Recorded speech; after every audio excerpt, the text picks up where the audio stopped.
Ladies and gentlemen, welcome to the Good News Radio. So yet another episode of the Good News Radio. Wish me, how many episodes have we done in the Good News Radio so far? I think so far, right? I can't. It's been 2 years? Yeah, 2 years. So we started 23 February 4th. So more than 2 years. Yeah, more than 2 years. So years. then it must be every week, if you consider 2.5 years, yeah. So a year has 52 weeks. If we at least, like, I know not every week, but almost every week, yes, right? Almost, yeah. So must be close to 100. Must be close to 100. All right. So the Good News Radio has definitely is close or more than 100 episodes old now, and what a journey it has been. So welcome to all of you to the Good News Radio, and wherever you're listening from, we hope that you're having a wonderful, wonderful Saturday afternoon. And it's been a very funny weather situation here in Sigama. It was raining in the morning, and now it's quite sunny. So the weather has been acting up a little. Nevertheless, we at the Foundation of Goodnesses Center of the Sinigama Center of Excellence, we're having a great Saturday afternoon and hosting the Good News Radio here. So as we move on to our next segment, which is Chat with the Founder, we have the founder of the Foundation of Goodness, Mr. Kushal Gunasekara, in studio. So the time right now is 2:55 p.m. and do stay tuned with the Good News Radio till 5 p.m. So today's episode is going to be very interesting because we are going to be talking about anything and everything. How are you doing, Kushal? Nice to see you, Sashikala, back again on a Saturday. And for getting up so early in the morning and coming and doing something completely different from lots of your friends, who party and sleep till late morning, and you're getting up and coming to do some amazing volunteering work. Not that you don't necessarily have the time, but you have a good heart. I woke up at 4 a.m. today. Why because I had to finish some work which I couldn't finish yesterday. So what time do you go to sleep? I went to sleep around 12. So you had 4 hours of sleep? Yes. So the plan today is just go home and sleep and do nothing. Okay. Not having the usual Saturday bust up? No, nothing today. Thank you for thank you for sharing some positive news. So, speaking of positive news, we have another very big positive news, I believe, which we would like to share. So, our founder, Mr. Kushal, is being honored with, I think, yet another humanitarian award, this time in India, and he will be receiving it next week. So it's called, I believe, the Global Humanitarian Award. So Kushal, do you want to shed some light on it? Well, firstly, thanks for bringing this up, Sashikala. When you serve humanity, you don't expect anything in return. And that's what really matters, the cardinal rule is not to expect anything in return when one serves mankind. Not even a smile. So you do whatever good that you have to do and just leave it and let it go. But I think sometimes these rewards can make you do more good because of the networking. You get to network with like-minded people globally. So I didn't know until I got this letter saying that I've been chosen for this Global Humanitarian Award from the Satya Sai Baba Institute. So and then I'm supposed to go there on the Sri Lankan Day, dedicated by that institute. 90 countries were actually recognized or highlighted in terms of whatever those countries were. Just as a goodwill gesture, because the theme for 90 days has been like one family, one world. Okay, so right. So I got this award. I don't know. Just that I have to go and pick it up and probably on Sri Lankan Day, and then dedicate that to all the donors, the beneficiaries, our country, and unconditionally. So, it's an opportunity to interact with more people who are like-minded, because this Satya Sai Baba Institute has a lot of following from all over the world globally. So that might give me a chance to connect with a lot of people, probably to diversify the work we do more. Hopefully, I don't know. So, but when things like this come to connect, you have that great opportunity to advance. Yes, and so I believe congratulations are in order to you as well as the foundation, and of course the merits of it, like you said, goes to all the donors, the well-wishers, the partners, everyone. Yeah, so course. Good news indeed. So I believe that's great news to share on our Good News Radio today. Yeah, you have to be equanimous. It's like praise or blame, joy or sorrow, victory or defeat, gain or loss. You have to stay calm, cool, and not be disturbed, not be overjoyed, nor be very sad when these things happen, because everything is subject to change. Nothing lasts forever. It just, everything has. But I must say, these awards that you come to, receive without any expectations, is truly something that will help us to, as I said, expand the scope of our humanitarian endeavors. And you don't know whom you will meet and what mandates they have to develop areas that we may have not thought of. That's good, in a way, but it's also very humbling. And I'm very pleased to,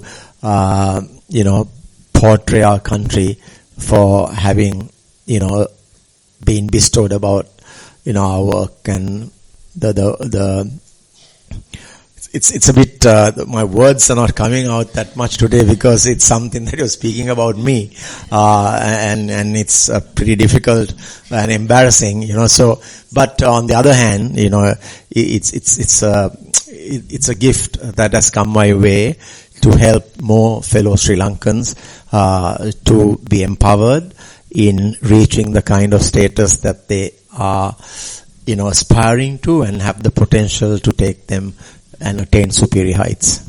Wonderful, wonderful news, and nothing to be embarrassed of, because you always speak about other people. So it's time to speak about you and this great award that you've received, the foundation has received. So, and like you correctly said, this is about exploring other avenues in how to create a bigger and better impact. Stronger impact.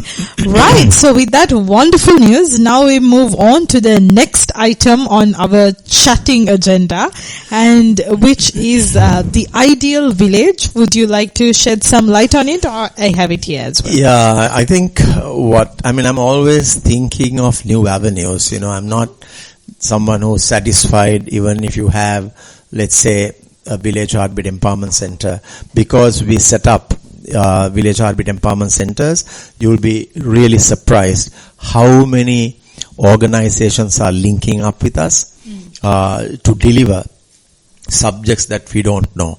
For example, I can give you one of the doctors in Australia who's originating from Jaffna, wanted to see 15 patients on a weekly basis via Zoom.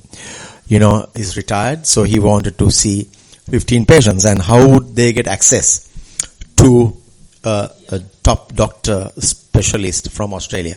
And he would actually see these patients and talk to them because he could speak Tamil. And so will it be in the south. Some doctor is coming in, our Good Care for Elders program, talking about diabetes. But there are just examples. Someone else will come. She has a project called Project Manike to enhance the dignity of Sri Lankan women in rural areas. So like that, there's so many things, that happens. So I'm very, very pleased that the village heartbeat empowerment centers add so much value in different areas, so whether it's, we link up with also the school that is closest to our village heartbeat empowerment center. So it's actually something that has added so much value, and there are many people on the list wanting to talk about. I mean, they come on Zoom, and each time I go and speak somewhere, then a lady would say, I can do English on Zoom to teach, something or the other. Someone will come and say, look, the new methods of training teachers, we can have a workshop for the teachers. So like that, there are so many areas, be it health, be it education, sports, they come and add value. So it's truly amazing from that standpoint. Yeah. So in this, I mean, the ideal village. The idea, yes. the ideal village actually. So, the children's good values initiatives are established in each of the centers. We have a curriculum as well for kids, like in Jumana's age or Tejan's, right? Matisha's age group. They get involved in children's good values. So I went around and said to the village heartbeat empowerment centers, look, I want the kids of teenagers to say, what would you envision as your ideal village? So you won't believe, so many kids around our centers, 22 centers to be precise, with our flagship venue Center of Excellence, and started writing what they would like to see in our village. So it was super research done, and a lot of them have actually mentioned, you will not believe, I'm not not shy to say this, being forthright. They've said we have to definitely get rid of the drug menace. It was openly said by a lot of the kids. So, and the ideal village they would envision is a superb research document, a sample from so many different villages. So we have constructed like the most important areas, and got a document that one day hopefully someone can deliver the ideal village that the kids in rural areas deserve. That's wonderful. We always talk about doing research on some scientific thing or some economical thing or infrastructural thing, but nobody really goes to and talks to a kid on what you want to see in your surrounding. So I think that's lovely, and I hope maybe we can publish it someday as well whenever you're ready and collated with the findings. But I feel like it's already at a very good state.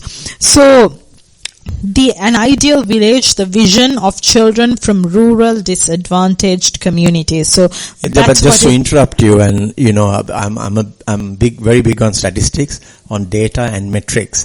So I'm collecting data from all 25 districts to see where we can actually uplift the rural disadvantaged communities. And you won't believe, I came up, someone actually in my office WhatsApp this paper cutting to me, just only like probably 3 days ago, I think.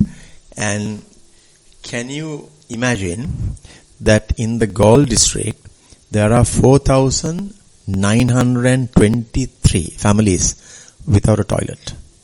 Without a toilet. Oh my. 4,923 only in the Gaul district. Right? And then there are 2,400 families who have only a bottle lamp in their houses. So no power, electricity. Yeah. But electricity, I must say, it is said that 98% of the households generally have electricity. But when it comes to water, it could be about 52%. Right? But it's sad to see there are 4,923 families not having toilets in the Gaul districts. Can you imagine? How blessed are we? Or how blessed are so many who have that facility, right? So, so this is where we need to work on, and provide them the much needed basic, necessities that are very important to enhance one's quality of life. Yeah, so rightly captured, very well captured, I must say. And then in this first segment, which talks about basic needs and infrastructure, it addresses clean drinking water, proper roads and transportation for safe, easy travel. I believe that's a big hindrance for people as well, because physical connectivity is something of crucial importance of this day and age. I'm not sure if you have any statistics around that, how many villages don't have basic transportation facilities, and of course improved sanitation. Yeah, sometimes we get requests where the school kids are crossing like a river through a very difficult terrain to get to school. Otherwise they have to come around, walk 3-4 kilometers. So they cross like a little river, probably on a, I don't know, temporarily constructed like a wooden bridge or something, or something that connects onto the other side, maybe 50 meters, but they have to walk on those, and so sad. So I think we need to take stock of these areas. We are looking at it from a humane angle. At the end of the day, we are born human, and ending up humane is what our journey should be. So, what does not please me, how can I inflict upon another? So, that kind of ideal theme should be what we must focus and get them over the line. And this, it speaks about improved sanitation, like you addressed, very, very important. I feel like sometimes, even from our younger days, a lot of institutions don't really care about having improved sanitation facilities, and then that sort of trickles down to homes, families, and it's just not a priority. Of course, I understand there are larger priorities like having food on the table, but this is equally important. But Sachikala, water is life. Water is life. So recently we got a request from a school in Anamadua, and they didn't have water in their school, and about 200 meters there was a stream. So we went out there with another organization. We got together and put out like a pipe and pumped the water into this school, and we built like a little bay where they can, it's not drinkable, but we did that so that they can have water in their school. But would you believe? And someone else came along when we sent this out and said, I am willing to give a reverse osmosis plant to make purified water. And now we are just constructing that in the same school.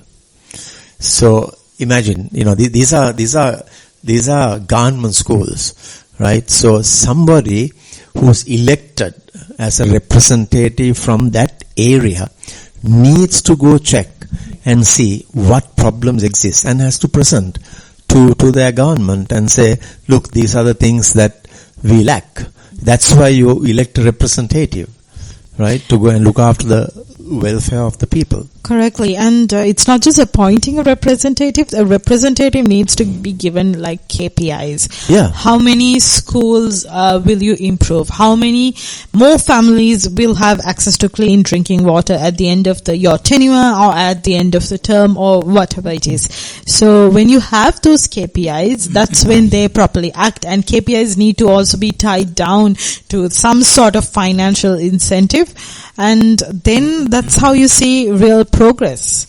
Yeah, if you break down into villages, I think we probably have about 15,000 villages. So, each, let's say electorate will have so many villages. Each district will have so many villages. So you need to get task force doing these things and reporting it to a secretariat, and then we have to find the money and give it to them. So, we have to look at everything so positive for people's lives to illuminate and shine brightly, so that's the key. Definitely.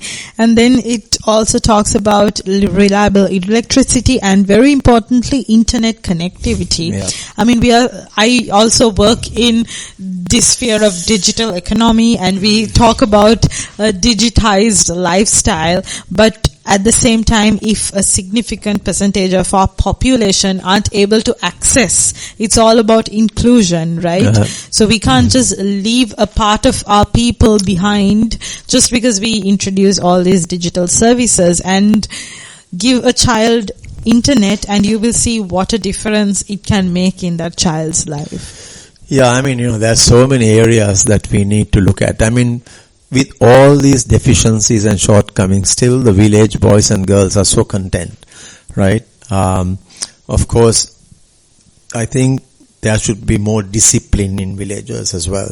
So you have to address that too. And you have to bring different lifestyles, like, for example, sports, things like.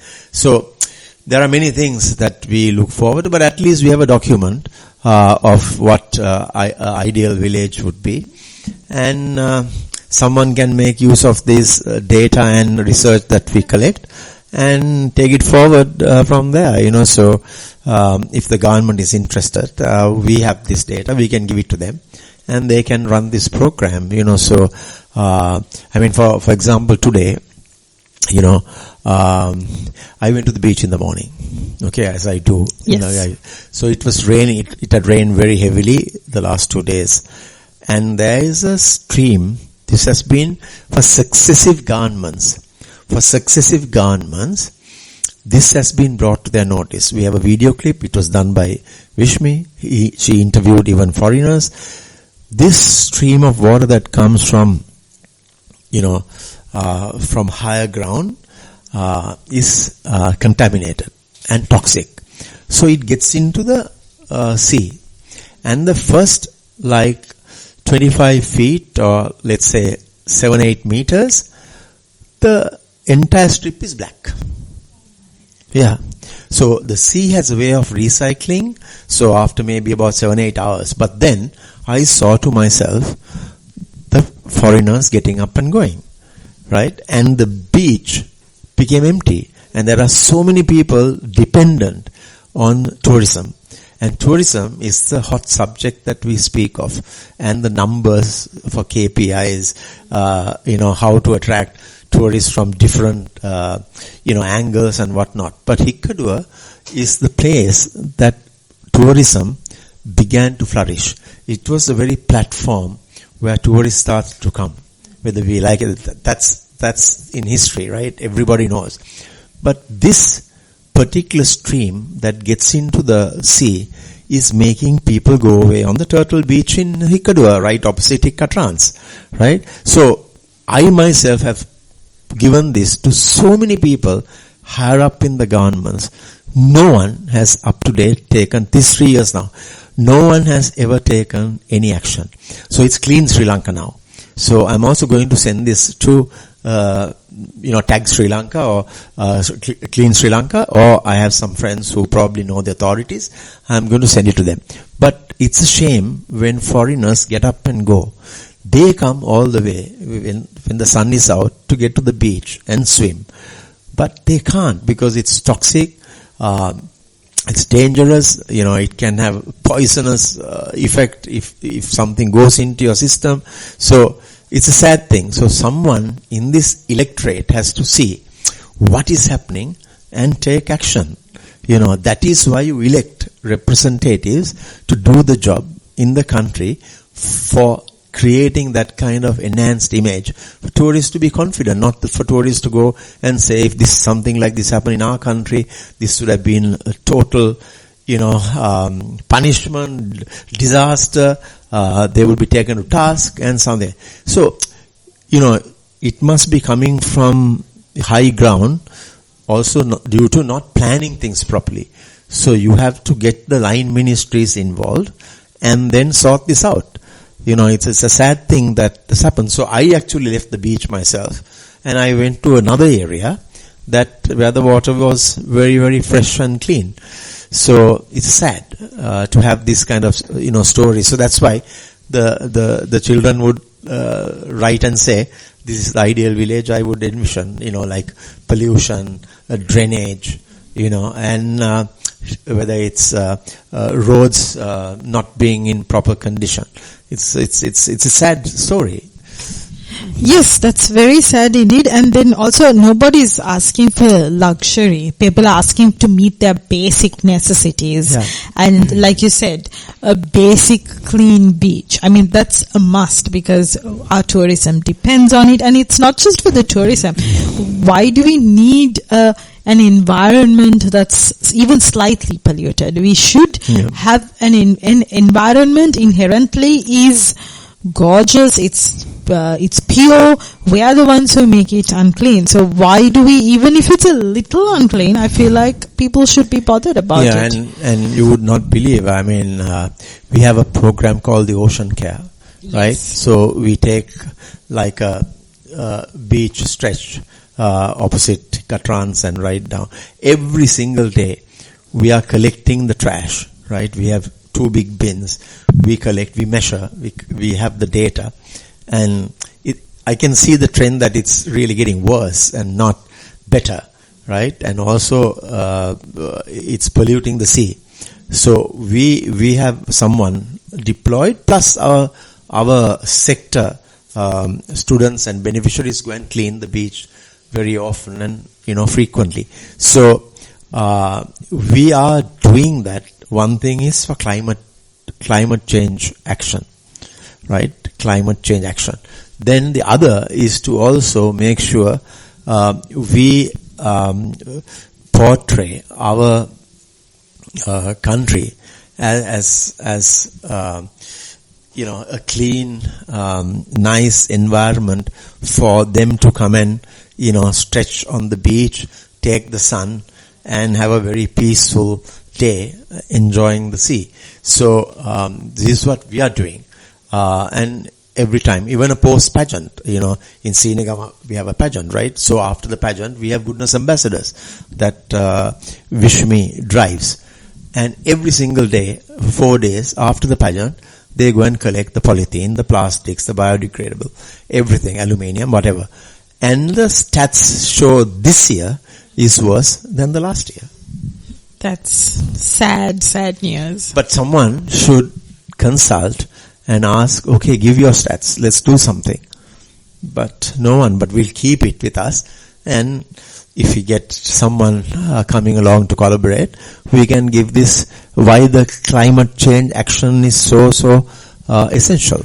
So the foundation actually has a wealth of knowledge and stats and data or ground level, like a lot that can be used by the relevant research firms, authorities to conduct a proper study. So anyone who's listening in can contact the foundation. But we are contributing to the country's, resources to be built in a way that we project an image that the tourists now, that are coming now in numbers or escalating, to see what a beautiful nation. And there is no one, Sashikala, I have met either on the beach. 60 cricket teams and netball teams come here to play cricket and netball. We have 75 to 100 volunteers coming here. No one that I know who does not say, we love this beautiful nation of yours. So we need to make sure that they have the highest regard, just not only on the exterior, but in like an inclusive growth. It needs to be preserved. So moving on to the next segment. So I think this is something that's very core to the Foundation of Goodness and very close to heart. It's about education and youth development. So starting off with well-equipped schools with adequate teachers, science labs and modern technology, even to the extent of smart classrooms and computer labs. How adequate or how not adequate do you think this facility is in rural areas? In the modern day and age, we are far behind because we need to get to rural schools and provide the computer labs, and we have to also sustain it. We need to have infrastructure. We're talking about lack of water. We also talk about many schools sometimes not having sanitation facilities repaired or restored, right? As a result, they can't go to those places. So, desks and chairs are not in the best shape. So, I mean, we have to take, evaluate, and go to schools and see. I mean, we give essential school packs, but that's just a 1 year. But, but to go to schools, we have been equipping schools with, computers. Yeah. But even to bring good condition used computers, it's banned by the government. Yes. I mean, I can't understand, right? I know people abuse this facility and bring it in the disguise of gifting and sell it. Yeah. But there are mechanisms in which we can find a way to not allow that to happen. There's always a solution. But to blanket cover and say, there are many Sri Lankans, for example, or overseas, they use the computer for 3 years and it's in top condition. We have given hundreds and hundreds, right? When we couldn't get, people used to bring 1 each, 2 each, sometimes 3 each, teams bring. So we used to give this. Even today, I got a computer and I'm giving it to a student who's gone to the university and has no computer. There are third year, fourth year who have no computers. So, we've got to look at it from a very empathetic standpoint. We've got to, we've got to look at, these are the people who are giving us the vote, right? Giving the people in authority the vote. The least they can do is to show gratitude and see to their welfare. In the third, fourth year, imagine if you don't have a computer. There's a girl whom we gave a computer and she said she's in the fourth year, she has never had a computer. She used to go and, borrow someone's time and then get onto it. But she was like crying, but there are so many computers going and begging, right? Now I got another offer from a lady in England and she's saying these are good computers. I can ship it to you. I said, don't ship. It'll get confiscated because it's banned. So now, what do you do? Right. So the only thing you can do is when a team of 20 come, so probably give each one of them a computer to carry. Yes. And because you're not smuggling, you're not doing a resale, right? You're giving it to someone who actually doesn't have a computer. So how are they going to buy a computer? And funnily, in the black market, you can go and buy a computer for 75,000 rupees, right? They'll give a 6 months warranty.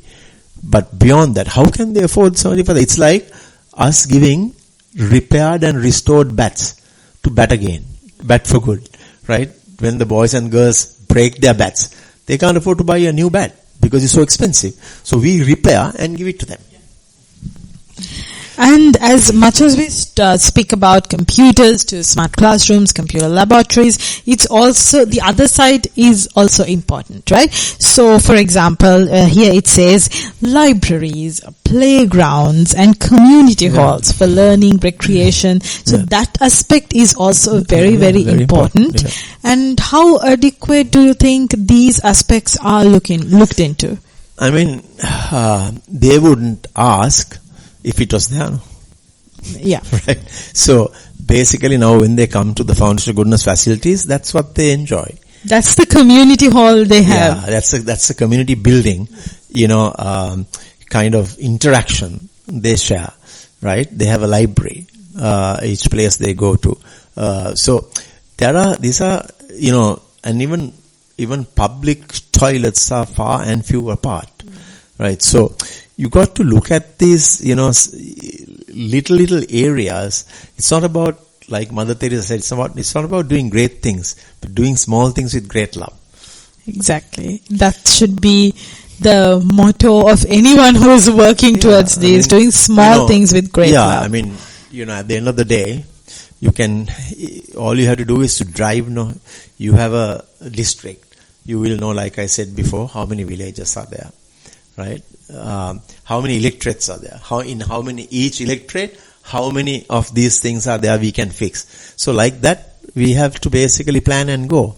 Yeah. That's all we need. And in my mind and to my knowledge, unless you harness the talent, the skills, the potential the Sri Lankan kids and youth and women have in our rural areas, Sri Lanka can never aspire to be the country that we want to accomplish.